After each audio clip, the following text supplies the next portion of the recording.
Hello சரி friends, இன்னைக்கு பாத்தீங்கன்னா எந்த படத்தோட ரிவ்யூட வந்திருக்குன்னா கடந்த பொங்கல் என்று வெளியான திரைப்படம் நேசிப்பாயா.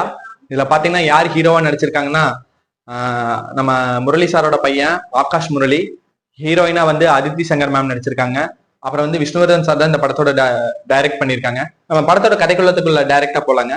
அதாவது இந்த படத்தோட கதைகளை எப்படி ஆரம்பிக்குதுன்னா, நம்ம ஹீரோ வந்து ஆபீஸுக்கு ஒர்க் ஆகிறப்ப ஒர்க்குக்கு கிளம்பி ரெடி ஆகி போறாருங்க. அப்படி போறப்ப அவங்க வீட்டுல பாத்தீங்கன்னா தன்னோட முன்னாள் காதலி வந்து யாரையோ கொலை செய்த குற்றத்துக்காக வந்து போர்ச்சுகல் நாட்டுல வந்து கைது செஞ்சு சிறை தண்டனைக்காக போறாங்க. இதை வந்து ஹீரோ கிட்ட வந்து ஸ்டார்டிங்லயே அவங்க வீட்டுல வந்து மறைக்க பாக்குறாங்க. ஏதோ ஒரு கட்டத்துல நம்ம இதை பத்தி தெரிஞ்சுக்கிட்ட ஹீரோ என்ன பண்றாருன்னா, கிளம்புடா போர்ச்சுகலுக்குன்னு வண்டி எடுத்துறாருங்க. போர்ச்சுகல் போறாருங்க. அங்க போய் தன்னோட ஹீரோயினை வந்து உண்மையா அவங்கதான் கொலை செஞ்சாங்களா இல்லையா, அவங்களை காப்பாத்தினாரா இல்லையாங்கிறத படத்தோட மீதி கதை. அதாவது படத்தோட ஒன்லைன் இவ்வளவு தாங்க சொல்ல போனா, இதுல வந்து விஸ்வநாதன் சார் கையாண்ட விதம்னு ஒண்ணு இருக்குங்க. அதாவது எப்படின்னா, இவர் வந்து ஆரம்பத்துல வந்து படத்துல வந்து ஆக்ஷன் காட்சிகளையும் போக போக லவ் காட்சிகளையும் இப்படி மாத்தி மாத்தி சொல்லி மக்கள் மனசை எப்படி கவர முடியுமோ அந்த அளவுக்கு நல்லா கொண்டு வந்திருக்காருங்க படத்தை. ஏன்னா கண்டிப்பாக சொல்லவே தேவையில்லை, விஸ்வநாதன் சார் படத்துல எல்லாம் லவ்னா நல்லாவே ஒர்க் அவுட் ஆகும், நல்லா சூப்பரா எடுத்திருப்பாரு. அதே மாதிரிதான் இதுல பண்ணியிருந்தாரு. ஆக்ஷன் காட்சிக்கு சொல்லவே பற்றாக்குறையே இல்லை, அவ்வளவு அருமையா பண்ணி முடிச்சிருந்தாரு. அதுல பாத்தீங்கன்னா அங்க போர்ச்சுகல் நாட்டுக்கு போற நம்ம ஹீரோ என்னன்னா ஒரு மாஃபியா கும்பலால வந்து தாக்கப்படுறாரு. மறுபடியும் அவர்கிட்டயே ஹெல்ப் கேட்கிறாரு. அப்புறம் பாத்தீங்கன்னா அவருக்கு உதவி செய்யும் லாயர் வந்து, அதாவது போர்ச்சுகல் நாட்டுல தமிழ் பேச சேர்ந்த லாயரு. அப்புறம் பாத்தீங்கன்னா உங்களுக்கு வந்து அந்த தன்பாணியில ஈர்ப்பாளர்களுக்குள்ள அவர் இருக்கிற இது, அப்புறம் பாத்தீங்கன்னா அந்த பெரிய பணக்காரங்களுக்குள்ள இருக்கிற ஈகோ, இதையெல்லாம் கடந்து ஜெயிச்சு அந்த ஹீரோயினை காப்பாத்தினாரா இல்லையாங்கிற விதத்துல வந்து அவர் நல்லாவே நடிச்சிருந்தாரு. ரொம்ப பிரமாதமான ஆக்டிங் சொல்லலாம். எனக்கு தெரிஞ்சு வந்து புதுமுக ஹீரோ மாதிரியே தெரியல. தேவையான இடத்துல வந்து அளவா நல்லாவே நடிப்பை வெளிப்படுத்தி இருக்காரு.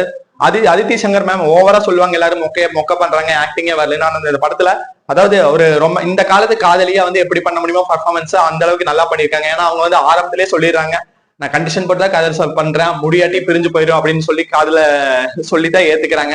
அப்புறம் போக போக அதை பாத்தீங்கன்னா அது படத்துல பாத்தீங்கன்னா தெரிஞ்சுக்கலாம் ஏன் பிரேக்கப் ஆச்சு, எதுக்கு பிரேக்கப் ஆச்சுன்னு. அப்புறம் பாத்தீங்கன்னா இந்த படத்துல வந்து யாரை பத்தி சொல்லணும்னா, நம்ம சரத்குமார் சாரும் குஷ்பு மேமும் நடிச்சிருக்காங்க. அவங்கதான் அந்த இறந்து போன பையனோட வந்து அப்பா அம்மா. அவங்க வந்து அதுல கூட வந்து அவங்க அம்மா வந்து பிரிசனுக்குள்ளேயே வந்து யாரு நம்ம ஹீரோக்கு ஹெல்ப் பண்ற கேங்ல இருந்து அவங்களோட ஒய்ஃபை வந்து செட் பண்ணியிருப்பாங்க அடிக்கிறதுக்காக. அந்த மாதிரி வந்து ஃபேமிலிக்குள்ளேயும் வந்து ஒரு இது ஈகோ ப்ராப்ளம் இருக்கும்.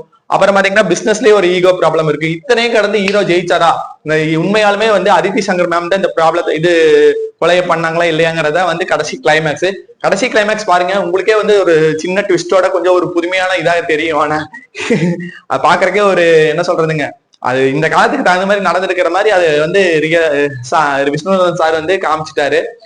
படம் பாத்தீங்கன்னா ஆரம்பத்துல இருந்து விறுவிறுன்னே போங்க. அந்த ரொமான்டிக் காட்சிகள் தான் வந்து எனக்கு என்ன சொல்றதுன்னா, ஒரு கரெக்டா எந்த இடத்துல வந்து எப்படி பண்ணணுமோ அந்த இடத்துல காதல் காட்சிகள் எல்லாமே உண்மையா நல்லா வச்சிருந்தாரு.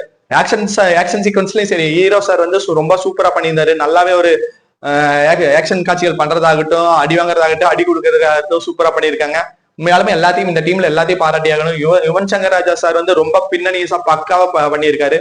அதே மாதிரி பாத்தீங்கன்னா அவர் பாடல தான் கொஞ்சம் மிஸ் பண்றாரு, தவிர பின்னணி பிஜிஎம் ஒர்க் அவுட் அவ்வளவு அழகா பண்றாரு. உண்மையாவும் இன்னும் படத்துக்கு இன்னொன்னு வலுக்கூட்டுற விதம்னா ஸ்ரீகர் பிரசாத் சாரோட இதுதான் ரொம்ப அருமையா பண்ணியிருக்கிறாங்க.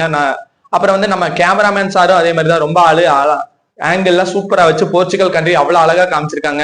எனக்கு இந்த படம் பாக்குறதுக்கே வந்து ஒரு ஹாலிவுட் படம் பார்த்த ஃபீலிங் தான் வருது.